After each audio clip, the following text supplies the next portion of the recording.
What's going on, brothers and sisters? It's Brother Tezwan with Out of All Your Boxes. I wanted to come out and do another video. This video is entitled The Slave Story That You're Often Told is a Lie, or The Slave Story That You Know is a Lie. So, this video is going to be about 30 to 45 minutes, depending on how fast I get through the content. It's going to be broken down into 4 parts.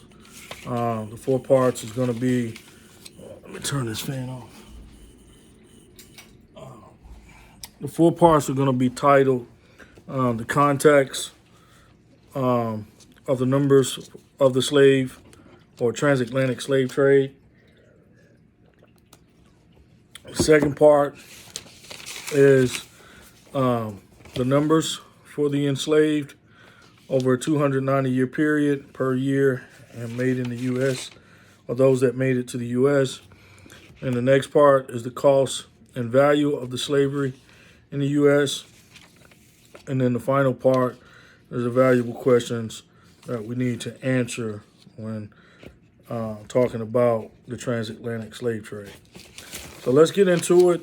We're going to start opening, give you some information that I feel like is important to this topic and that you kind of need to be aware of and need to know. And it's mostly going to be deriving from some primary sources, which are, in my opinion, the most important sources that we have at this time, and that's the ship logs for the slave vessels. So let's start by getting some basic information out of the way. The first thing I want to let you know and make known is that the dates in which I'm calling the height of the slave trade, based on my research, is from 1870, from 1570 to 1860. Again, the height of the transatlantic slave trade, as I've defined it in my research, is from 1570 to 1860, which is approximately 290 years. All right. So the next thing, most of my data is either referring to or drawing directly from the most comprehensive record that we have to date. Granted, this record is limited, and I'll explain why in a second. But the most comprehensive record we have of the transatlantic slave trade is based on ship logs, which can be found at a website, which is the website is www.slavevoyages.org. Again, that's slavevoyages.org. And this record material is from the year of 1817 to the year of 1851, which is approximately 34 years. Again, a good portion of my research seemed to continually point back at this database. It's a pretty interesting database. You can go out there and look at it yourself, and you can draw and form your own conclusions from that data. So that's it for that part. The next point I wanted to make is talking about, and we're kind of going to go ahead and kick it off talking about the slave ships themselves. So the first thing I need you to know and understand is that the average slave ship within a common triangle slave method was about 6 months. So when I say the common triangle slave method, or the triangle trade route, as it often was called, was about 6 months, where the average deployment was 2 deployments per year. So they got 3 times, 3 ports, and it was about 6 months, and it was twice a year. Okay, so now when I say the triangle trade route, or the common triangle method, slave method, it consisted of 3 ports. And the first port was your port of origin, second port was port of acquisition, and third port was port of debarkation.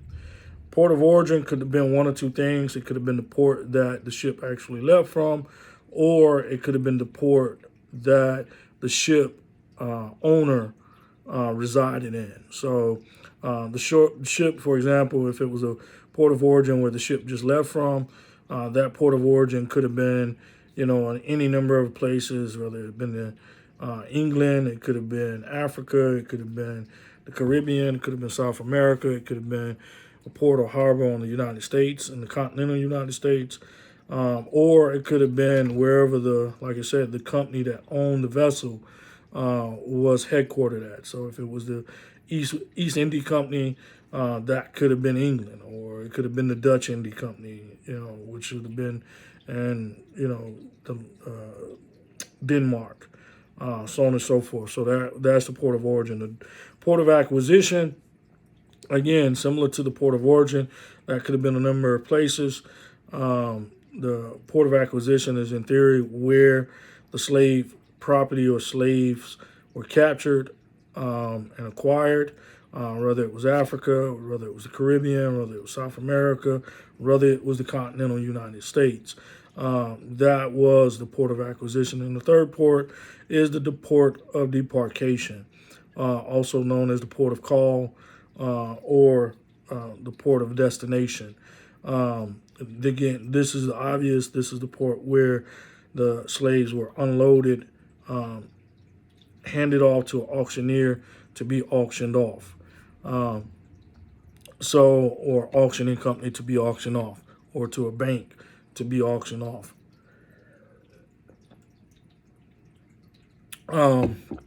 So that's that point.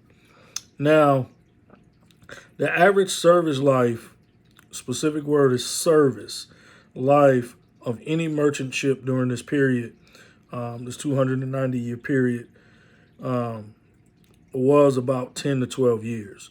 And this is how I determined approximately how many slave ships were active inside this time. Now, this number is obviously not a number that is arguable, to say the least. But I felt like it was a reasonable number based on the data sets that was out there, and it's the number that I went with. The number could go up, could go down, depending on how you look at the number. But the information that I was able to draw from knowing that the average service life of a merchant ship was 10 to 12 years was the amount of ships that was active per year. And we'll talk about that in a second. But it's important for you to know that the average life of any merchant ship during the height of slavery was between 10 and 12 years. So with that number, or with those numbers, we draw a conclusion that in a given year, between 24 and 29 merchant ships were active in the trade of slaves, or within the transport of slaves. So what that means is that there, unlike today, there was not as many ships as you would think that was actively in the role of transport of slaves as you may think or may appear. And so this is where the numbers, when you start looking at them, where they become, you start to scratch your head and start to question the narratives that you've been indoctrinated and taught all your life, especially if you're from here in America. So again, the average amount of ships per year was between 24 and 29 active slave ships transporting slaves per year. So that number is important to remember, and if you're like me, it's a pretty striking number. So during the height of slavery, the next point that I think you need to know is during the height of slavery, slave ships averaged about 400 slaves. Now, there's a range that was given when I was researching this number. That range was from 350 to 450. So I just took the difference, and the number you come up with is 400. So that made my math somewhat easier and gave me a more stable data set when I'm looking at certain points in the data. So again, the number we're going to use is 400. During the height of slavery, slave ships on average house 400 slaves per deployment, making again 2 deployments per year.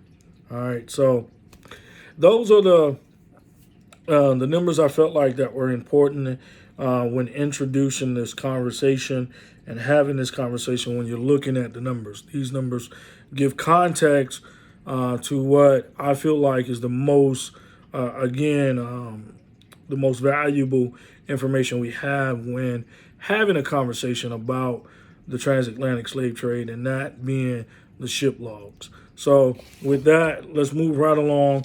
That was, again, the context of the numbers of the transatlantic slave trade. So the next portion that we're going to talk about is the people themselves, the enslaved. And we're going to look at 3 different groups. We're going to breeze through the first 2, and then we'll drill down in the last one. So the first group is we're looking at the 290 years total. And then we're looking at the total enslaved per year, and then we're looking at the total, or the enslaved in 3 different categories that were actually in the continental United States, which, in my opinion, for most people that's watching this video, it's those numbers that you're going to kind of want to focus and fixate on, because that's when the conversation about what you've been indoctrinated into really shows itself to be untrue or very, very sketchy at that point. All right, so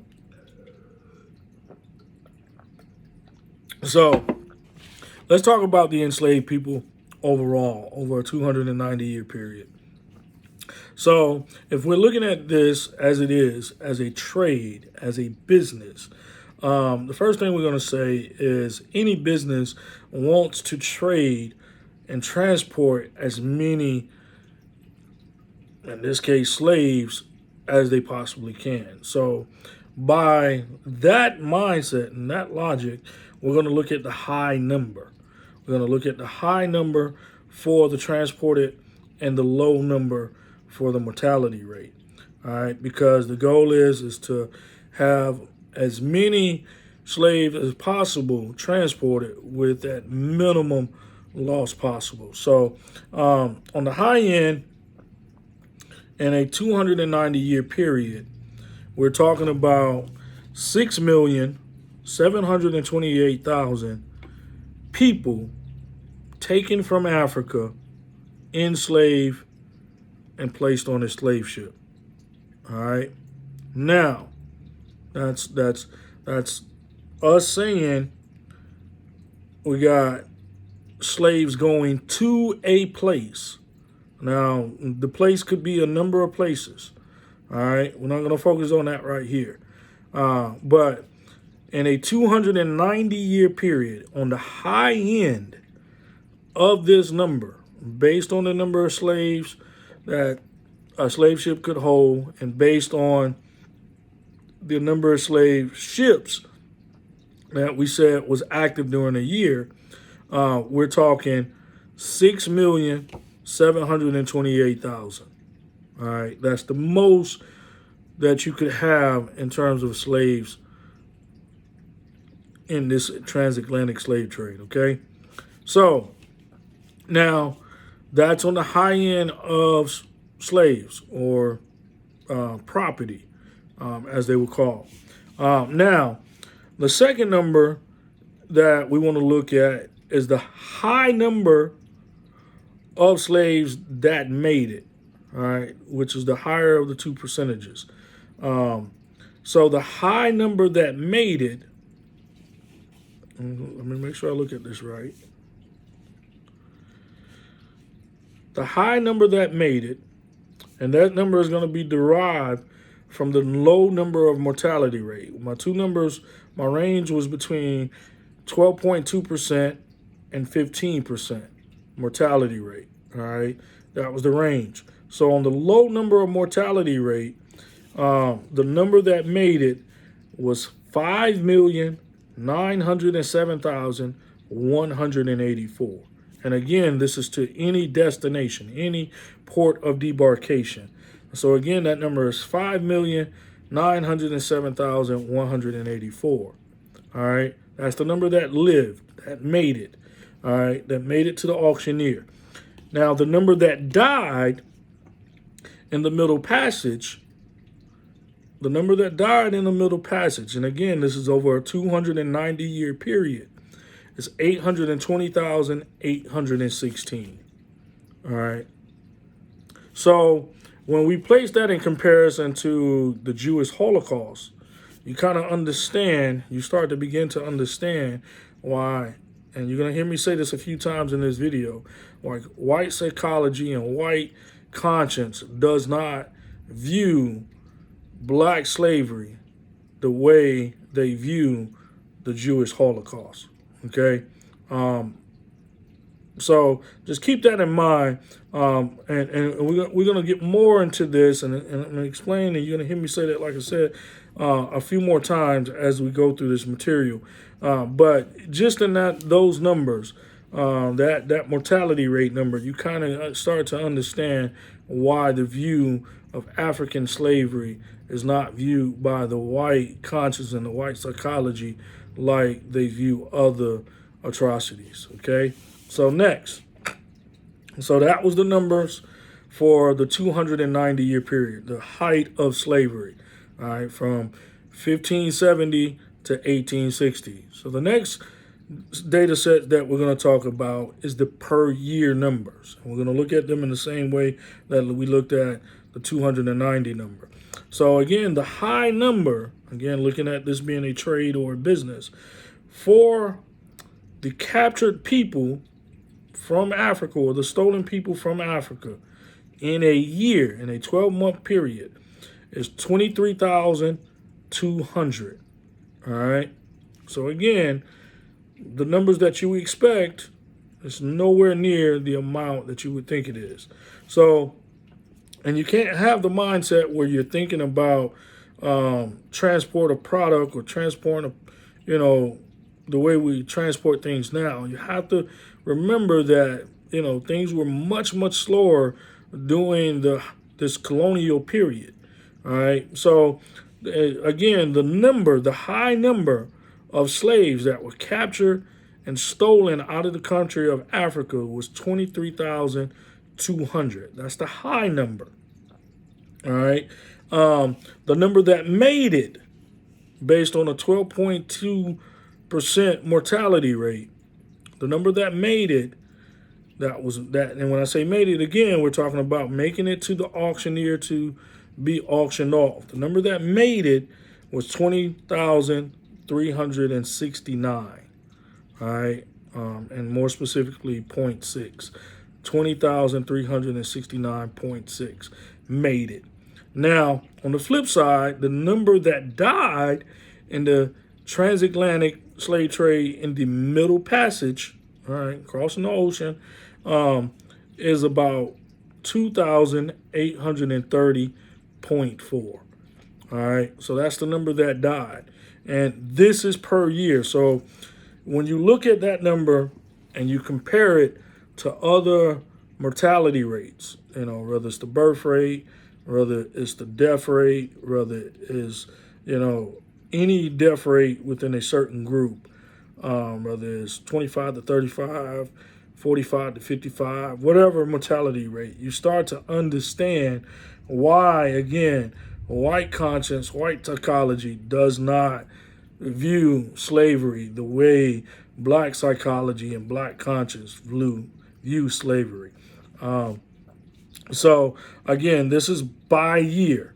All right. So the key points that I drew out of this data is for you to understand, all right, that per year total, this is all the slaves that were captured from Africa and put on a slave ship. All right. The numbers that you need to understand is between 20,000 and 16,000 made it to their port of call, or port of debarkation. Approximately 3.4 thousand and 2.3 thousand, the difference of 1,000. So roughly 23,000 people died each year in the Middle Passage. All right, if we split the difference, about 3,000 people died each year in the Middle Passage during the height of slavery. All right, now, so those are those numbers. Now, the numbers that, again, that I think affect the majority of people that's going to watch this video is these numbers that I'm about to give you now as they pertain to the United States. And again, it is in these numbers that I start to call bullshit on much of the narrative and much of the indoctrination and much of the media propagation of material as it pertains to slavery in the continental United States. So we're going to look at these numbers the same exact way as we did with the other data sets. So in this case, we're taking our high number per year of 23,200. All right. And we're taking the amount of slaves of that number that actually was designated to be transported to the United States. And this was the number that was so surprising to me. And when it started to really resonate that the story that I had been taught and told and indoctrinated into was probably a bullshit lie, was here. And it was 2%. 2% of the 23,200 slaves that were transported each year in the transatlantic slave trade on the high end was designated for the United States. So what does that mean? What does that mean? That means that 464 slaves out of 23,200 slaves that were stolen from Africa was designated for the United States. So not even 500 people out of 23,000 were designated for the United States. Now, how does that translate? How does that translate when we start looking at the number that made it and the number that died in the Middle Passage? That translates as such. And I'm going to give you a range in this just so we can, keep it on the bubble. That first range, the number that was designated for the United States, that range is from 464 flat, 464 to 386. So a good year, America, the United States, got 464 slaves in there to be sent to box. All right. Now, that didn't mean they made it. It means that there was 464 to 386 slaves designated to end up in America. Now, after you subtract the low mortality rate of 12.2, on a good year, 407 slaves made it. On a bad year, 328, and that's at 15%. 328 slaves made it. Okay? On a bad year, 328 slaves made it to the United States. So between 407 and 328, that's how many that got to the port of call, to the port of debarkation, turned over to an auctioneer and placed on an auction block. And that's at any of the ports that are commonly known for accepting slaves or having slave auctions within the port. Ports like Boston Harbor, New York Harbor, Baltimore, Richmond, Virginia, Charleston, Savannah, and New Orleans. These are all ports that were commonly known to have auction blocks where slaves were traded. So in all of a year, no more than 406 or 407 slaves were sold at auction in an American port. All right. Where in the transatlantic Middle Passage, inside of a year, between 69 and 47 slaves died. All right. Between 69 and 47 slaves died. So again, It's one of those things when you see these numbers, it makes you say, hey, Brother Tezwan, what is you doing? These numbers don't seem right. That number can't be right. And so I refer you back to the source. When you go look at slavevoyages.org, you'll see a lot of this same information. All right. And again, the most striking one for me is the number that shows you that only 2%, or roughly 2%, of the slaves that were taken from Africa actually made it to the continental United States. All right, was designated for the continental United States. All right, and that 2% holds, rather it's on the high end or the low end, it holds. It's pretty much the same. It's within the margin. So that is, I think, the most striking part of this is understanding that 98%, if we go by, if the numbers, hold true throughout, 98% of the 42 million people that identify as black in America, or is identified as black in America, does not descend from people that were stolen and enslaved from Africa. All right. So if we don't descend from that, if 98% of us don't descend from that group of people, the question then lies, who do we descend from? And we'll get to that answer here shortly. So the next thing we look at is the cost and the value of slavery in the United States. All right. And this is kind of broken down into two separate portions, or two separate parts. So the first thing we look at, we have to determine, okay, what was the value, or what did it cost to purchase a slave on average in this 290-year period? Now, obviously you have to adjust for inflation. You have to adjust for a lot of different things, the economic situation in the United States at whatever point or period in time, the different currencies, a whole bunch of things. But by and large, when you look at the total picture, you'll find that the average slave, male or female, adult or child, cost about $600. All right, on average. All right, so that's the number I chose to use. All right, $600 per slave. All right, again, no matter if it was male or female, adult or child.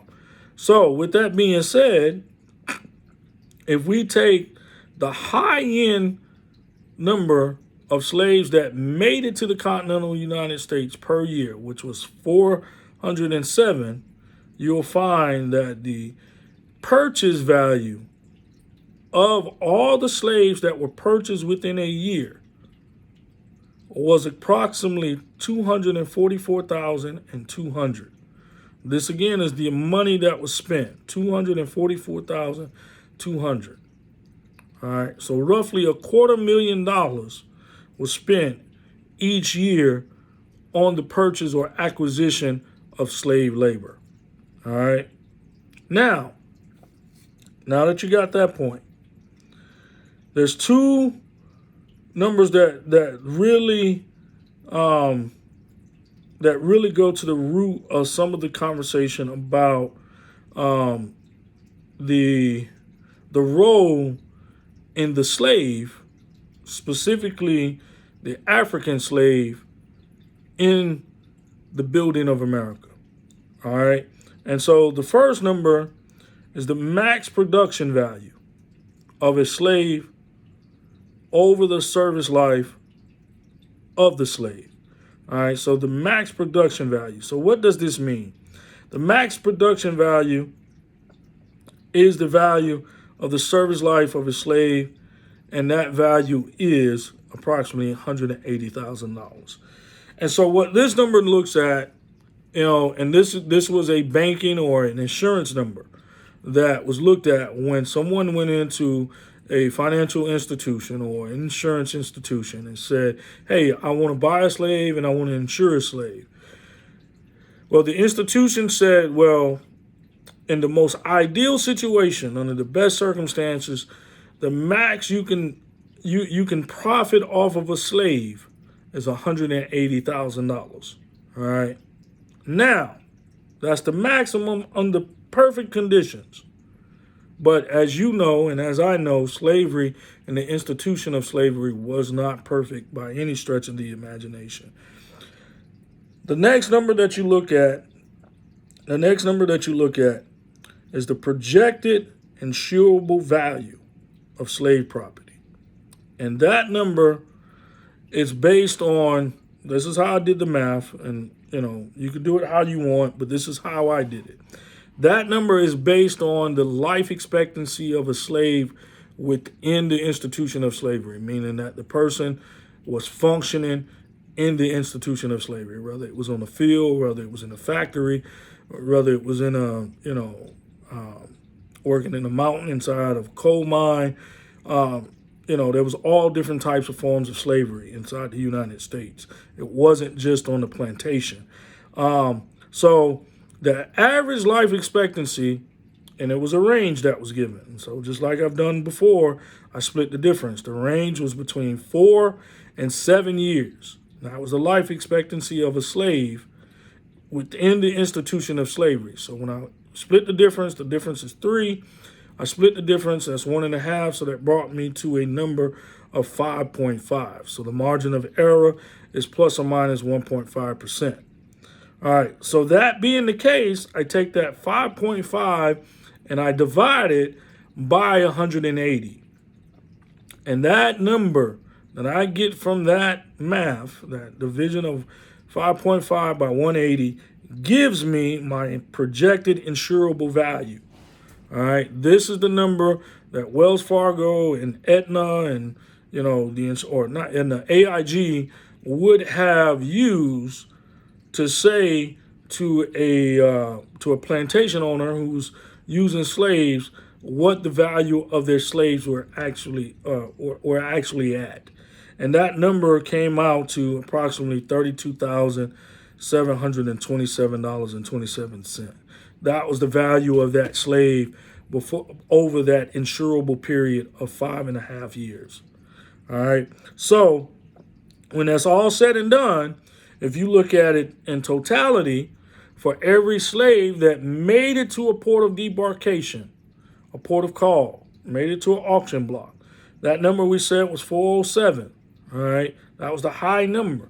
When you multiply that, you gain a value